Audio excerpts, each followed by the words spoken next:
A paz a todos, que Deus abençoe seu dia, sua casa e toda a sua família. Em nome de Jesus, amém. Amados, bem-vindos ao Ministério das Cartas para Deus. Estamos aí às vésperas, né, do Natal, e o título da carta é Novos Tempos. E a palavra do Senhor, que me dá base para falar sobre isso, está no livro de Mateus, no capítulo 1, a partir do versículo 20. A palavra do Senhor que vai nos dizer assim: José, filho de Davi, não tenha medo de receber Maria como esposa, porque o que nela foi gerado é do Espírito Santo. Ela dará luz a um filho, e você o porá o nome de Jesus, porque ele salvará o seu povo dos pecados deles. Só até aqui, amados. Aqui a palavra é bem conhecida, de quando Maria recebeu a visita de um anjo que avisou a ela, e ela daria a luz ao Filho de Deus.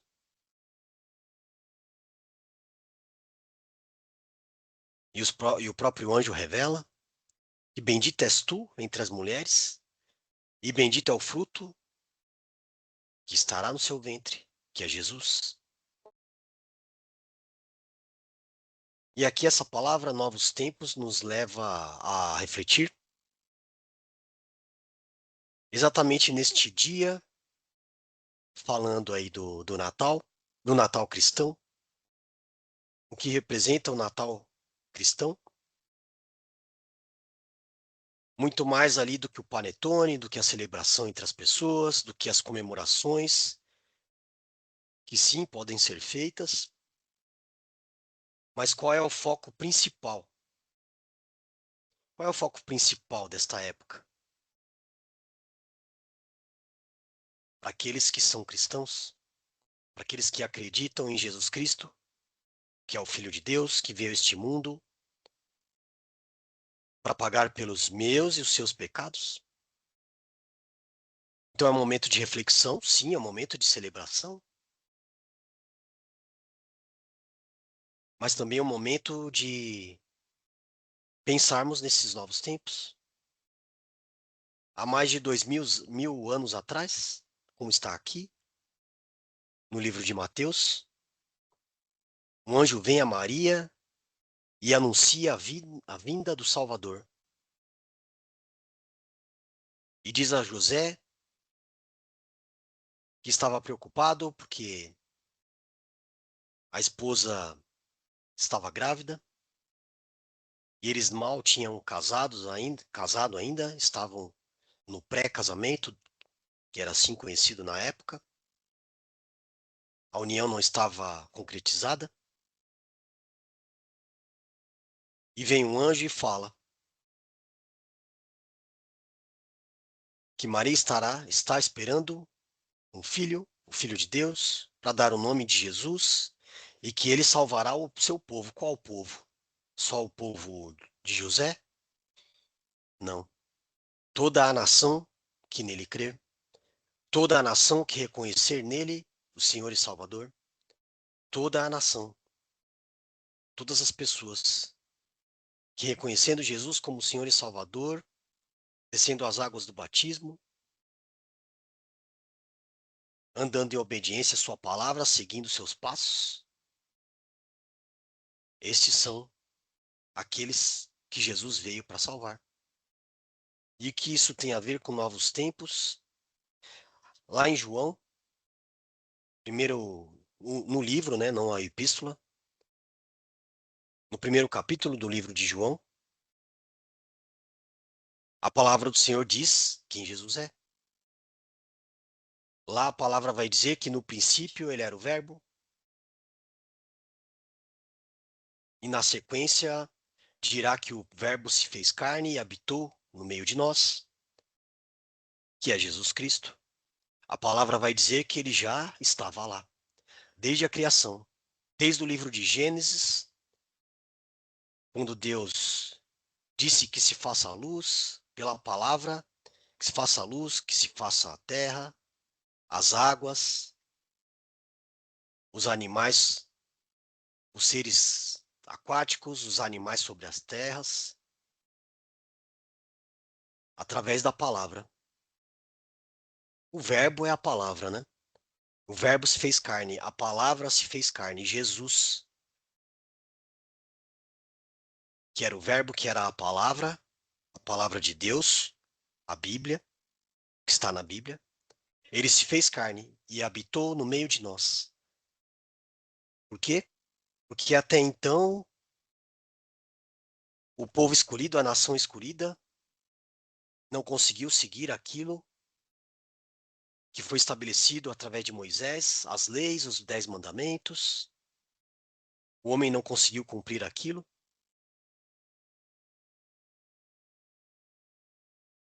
Deus já não se agradava mais daquilo que aquelas pessoas faziam, os holocaustos, os sacrifícios, sem ter uma transformação no coração e no espírito. Rasgavam as vestes quando estavam tristes, mas o coração não era rasgado. Uma mudança de atitude não era tomada. Velhos tempos, não é mais o tempo da lei, ainda que a lei tenha que ser cumprida. Não é mais o tempo dos 10 mandamentos, ainda que os 10 mandamentos precisam ser cumpridos, e eu já falo sobre isso. Que nada, com a vinda de Jesus, nada mudou. Jesus não veio para mudar nada. Ele veio para cumprir tudo. Para cumprir os 10 mandamentos, para cumprir as 600 e poucas leis e pagar pelos meus e os seus pecados que não conseguimos cumprir. Ele veio para isso. E aqui nós vemos qual foi a trajetória dele. Ele veio de uma forma simples, nasceu em meio a pessoas simples, porque a plenitude do evangelho está na simplicidade, a plenitude do meio cristão, o auge do cristianismo, o auge de entender quem é Jesus está na simplicidade. Salomão também vai dizer isso, lá em Eclesiastes, no capítulo 7, lá no último versículo, que Deus criou o homem simples, mas que nós que complicamos tudo. Nós que trazemos o que há de mal neste mundo para nós. Nós que buscamos isso. E Jesus veio para quebrar tudo isso, porque ele nasceu num meio simples. Ele pediu para ser batizado por João Batista. Quando João falou, não, tu que tens que me batizar, eu não sou digno de batizar a ti.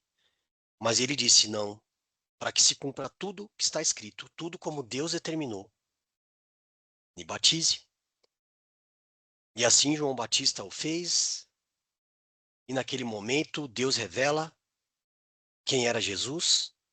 Uma pomba pousa no seu ombro, uma luz. E a palavra de Deus, eis o meu filho amado.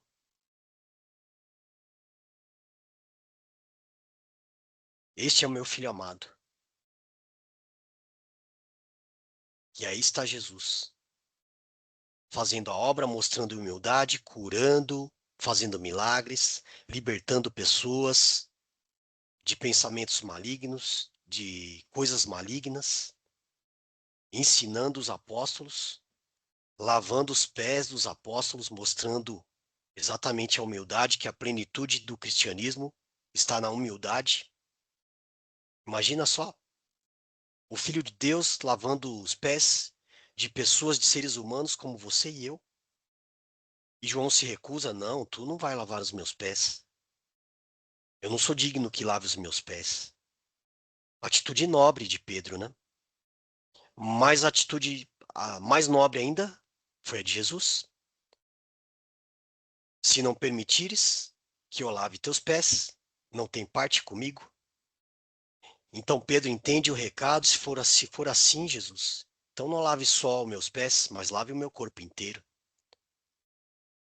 Jesus diz: não, só os pés são o suficiente, porque o seu corpo já vem sido purificado através da minha palavra, através de vocês me seguirem. E aquela lavagem de pés de Jesus, de cada apóstolo, até daquele que o traiu, significava que ele estava agindo pelo exemplo. Jesus agiu pelo exemplo. Ele não só ficou falando, como muitos de nós que falamos e não cumprimos, como o povo escolhido para entrar na terra que emana leite e mel, e se perdeu, se corrompeu, se contaminou com outras coisas, quando a palavra de Deus, os mandamentos são bem claros: amai a Deus sobre todas as coisas, não adorai outros deuses, não se contamine com os manjares das outras terras, de coisas que não vêm de Deus. Todos lá os 10 mandamentos, mais as leis: não pecar, não roubar, não matar, não furtar, não levantar falso testemunho, não usar o nome de Deus em vão. Deus deixou tudo escrito através de Moisés. O homem não conseguiu cumprir. Mas Deus amou tanto o ser humano, porque é o que a palavra diz: ame a Deus sobre todas as coisas. Por quê? Porque Ele nos amou primeiro. Mesmo dentro da nossa insignificância, nós somos um grão de areia no meio do deserto, mas Ele nos amou primeiro. Amou a você que está aí assistindo, ouvindo, amou a mim, minha família, sua família, sua parentela, sua vizinhança. Ele nos amou primeiro. Nos amou a ponto de enviar o seu filho, seu único filho legítimo, a este mundo para pagar pelos meus e os seus pecados, como está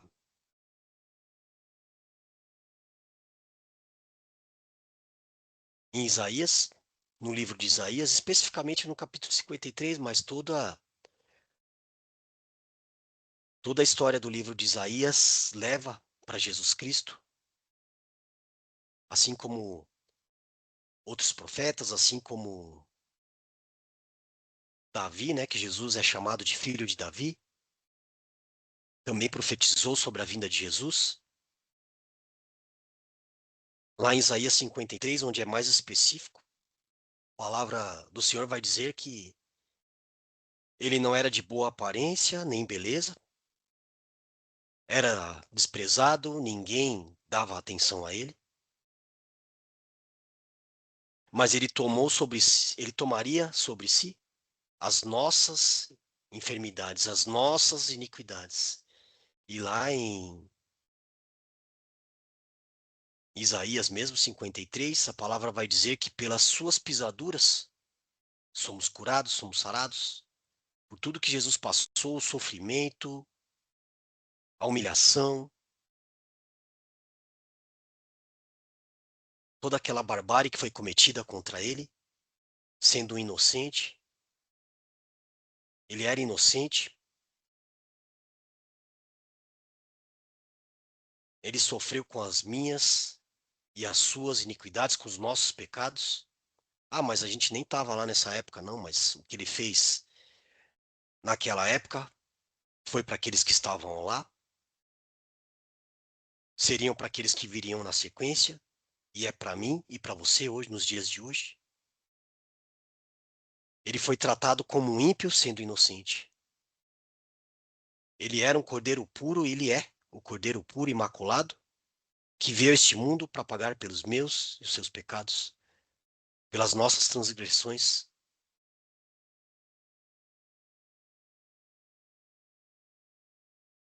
Porque hoje não é mais pelo braço da lei, nua e crua, mas é pela graça. Pela graça de Jesus Cristo, que morreu na cruz por nós, sendo colocado como um cordeiro humano. Até aquela época, as pessoas eram purificadas pelos sacrifícios de cordeiros, de touros, de aves, dependendo do pecado que cometia. E Deus enviou um cordeiro humano, puro, imaculado, sem defeito, para ser sacrificado como era de acordo com a lei. Então a lei não foi extinta, a lei foi colocada toda em prática na vinda de Jesus Cristo. E ela continua valendo, a lei não está extinta. O que aconteceu é que agora Jesus, na sua vinda, deixou dois principais mandamentos: amai a Deus sobre todas as coisas e ao próximo como a ti mesmo. Quem ama a Deus sobre todas as coisas não vai adorar outras coisas, não vai colocar um ídolo na frente de Deus. Quem ama ao próximo como a ti mesmo não vai roubar, não vai adulterar, que não vai prejudicar o que é do outro, não vai tentar tirar o que é do outro, não vai levantar o falso testemunho, não vai mentir, não vai usar o nome de Deus em vão. Então, o que mudou? Nada mudou. O que mudou é que agora a responsabilidade nossa aumentou. Estes são os novos tempos. Quer seguir em Jesus, quer ser abençoado pela graça? A minha e a sua responsabilidade não diminuiu, aumentou. Porque naquela época, apesar de terem os 10 mandamentos, apesar de ter mais de 600 leis, a purificação era através do sacrifício. Sacrificava lá um animal, de acordo com o que os sacerdotes direcionavam, e a pessoa era considerada pura. Considerada. Mas ela não era purificada. A não ser quando tinha uma mudança de fato, né? Uma transformação no coração. Porque o ritual não é para Deus. O ritual é para coisas que não vêm de Deus. Um sacrifício genuíno e verdadeiro. Ele gera mudança no coração. Então, sim, não é. Deus não se agrada dos nossos pecados. Ele ama o pecador, mas abomina o pecado. Isso não mudou. A diferença é que agora a responsabilidade é minha e sua. De amar a Deus sobre todas as coisas, não adorando outros deuses ou ídolos, e amando o próximo como a ti mesmo, você não vai cometer nenhum dos 10 pecados. E é difícil, né? É difícil, mas seguindo a Jesus, andando pela graça, somos chamados de pecadores remidos, aquele que peca, mas não com a mesma coisa. Tudo aquilo que já trouxe desgraça para você, para sua família, para aqueles que estão à sua volta, não é mais para você cometer, não é mais para eu cometer. Cometeremos novos pecados, outras coisas, mas aquilo que já prejudicou, que a gente já sabe que são os caminhos errados. E é o que Jesus vai dizer: quer me seguir? Arrependa-se, tome a tua cruz e me siga. Não significa que a gente tem que deixar as velhas coisas para trás. Ah, não, eu vou lá, confesso meus pecados, peço perdão e tá tudo bem. E no dia seguinte está cometendo de novo? É pela graça. Mas a graça é mais severa do que a lei, porque a graça atribui a responsabilidade para você e para mim. Pela graça seremos salvos, mas andando na graça, andando nos caminhos de Jesus, porque ele não veio para cá à toa. Ele não veio para cá, ele não veio para esta terra para simplesmente morrer na cruz e agora a gente pode fazer o que quiser, não. Precisa ter uma mudança, uma transformação. Senão de nada adianta. Os novos tempos. Estes são os novos tempos. Começou lá há mais de 2000 e poucos anos, 2023 anos atrás, 2024, né? Agora a gente está perto aí de 2025. Mais de 2000 anos atrás. E para Deus isso não é nada, porque pelo tempo Cronos, nosso tempo de relógio, passaram-se mais de 2000 anos. Pelo tempo Kairos, que é o tempo de Deus, praticamente se passaram 2 dias e alguma coisa. É assim que é considerado o tempo Kairos, é o tempo de Deus, não é o nosso tempo.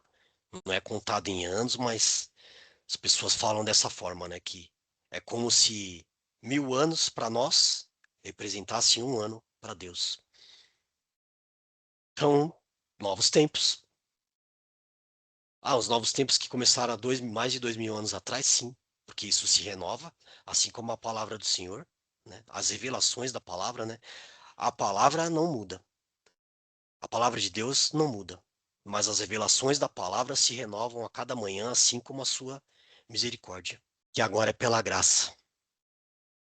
Não é mais pelos meus sacrifícios, nem os seus sacrifícios. Nada que você fizer, nada que eu fizer, vai fazer Deus gostar ou amar a mim e a você mais ou menos. Ele nos amou primeiro. Ele ama você e eu como nós somos. Ele ama o pecador, não o pecado. Mas o pecador tem que se redimir. O pecador tem que ser transformado pela palavra. E aqui está algo revelador, né? Então aqui nós temos as indicações, aqui uma simbologia simples, porque na época do cristianismo eles eram muito perseguidos, então alguns símbolos davam a noção de que as pessoas eram não cristãs. Esse de cima não, esse de cima é uma simbologia que eu aprendi num treinamento da Sociedade Bíblica, muito bom por sinal, mas esse de baixo sim, esse aqui também, que é o mesmo, né? Mas isso aqui de uma forma simples, né? Só aparece os símbolos, mas aqui já está a descrição. A palavra do Senhor vai dizer que ele veio por nós. Está em Mateus 1:23, né? Eu li lá do 1:20 até o 1:22, aqui em 1:23. A palavra do Senhor vai dizer que ele veio por nós. Lá em João 14 também vai dizer isso. Ele morreu por nós. Morreu na cruz, foi crucificado por nós para pagar pelos meus e os seus pecados. Está em João 19, Isaías 53, do 4 ao 5, que eu acabei de comentar, e João no 1:29. Ele ressuscitou por nós. Ele não está mais na cruz, aquela cruz está vazia. A cruz, que é a simbologia de Jesus, está como está aqui, olha. A cruz está vazia, ele não está mais lá. Que ele ressuscitou por nós, como está em Mateus 28:6, 1 Coríntios do 15, capítulo 15, do 54 ao 55. Ele ressuscitou por nós. Ele subiu aos céus, como está aqui. Ele subiu aos céus.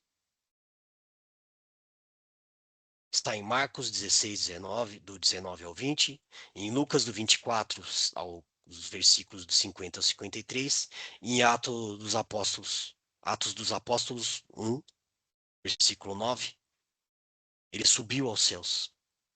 Ele está ao lado de Deus. Mas ele voltará. A seta para baixo aqui indica que ele voltará. Porque é uma promessa. Se ele veio a este mundo, era uma promessa.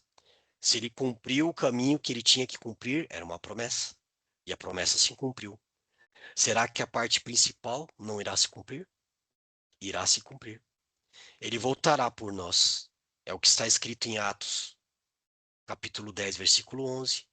É o que está em Apocalipse, capítulo 22, versículo 20. É o que está na palavra do Senhor, que é a Bíblia, que é a palavra revelada. Ah, mas a Bíblia foi escrita por homens, né? Mas são revelações divinas. E tudo que está aqui ou aconteceu, ou está acontecendo, ou acontecerá. Novos tempos, amados. A decisão de viver esses novos tempos é minha e sua. Hoje nós não precisamos mais usar uns símbolos como esse aqui, né? Do símbolo do peixe, que é muito conhecido por todos. Eu não vou conseguir ler isso aqui em grego, não sei falar essa palavra em grego, mas isso aqui significa peixe, né? Essa palavra em grego significa peixe e as iniciais dão direção a Jesus, né? Jesus Cristo, Filho de Deus. Jesus Cristo, Deus Filho, o Salvador. É isso que significa as iniciais do nome peixe em, em aramaico aqui, né? Em hebraico, aliás. Em hebraico. Em hebraico, que quer dizer isso? Jesus Cristo, Deus Filho Salvador. Eram símbolos que eles usavam naquela época, depois da ressurreição de Jesus, para indicar que aquela comunidade, aquelas pessoas, aquele grupo de pessoas eram de fato os cristãos. Falei grego aí, me perdoem. Mas é isso. Agora é pela graça. Pela graça sereis salvos. Pela graça descemos as águas do batismo, reconhecemos Jesus como Senhor e Salvador. Pela graça precisamos fazer a nossa parte. E a graça é mais severa do que a lei. Ah, ficou mais fácil agora porque são só 2 mandamentos. Não. Os 2 mandamentos cumprem todos os 10 que aí existem. Amar a Deus sobre todas as coisas. Não vamos cometer lá os pecados dos 4 primeiros mandamentos. Amar a Deus sobre todas as coisas, não idolatrar outros deuses, e assim por diante. E os demais mandamentos relacionados a pessoas: não roubar, não furtar, não adulterar, não cobiçar as coisas alheias. Cumpre os demais mandamentos. Então ficou mais difícil. E se você e eu não conseguirmos, Jesus fez algo maravilhoso para esses novos tempos. Ainda deixou um mandamento novo. Um novo mandamento vos dou. Amai ao próximo como eu vos amei. Como ele nos amou, né? Amai ao próximo como ele nos amou. Como Jesus nos amou. Será que foi fácil? Aquele que entregou a vida, inclusive por você e por mim, e nós, sem conhecimento, falaríamos: ah, ele nem nos conhecia e morreu pelos meus pecados. Ele já nos conhecia. É como Deus disse a Jeremias, quando chamou Jeremias para ser profeta. Deus chamou Jeremias para ser profeta. Antes mesmo de tu nascestes.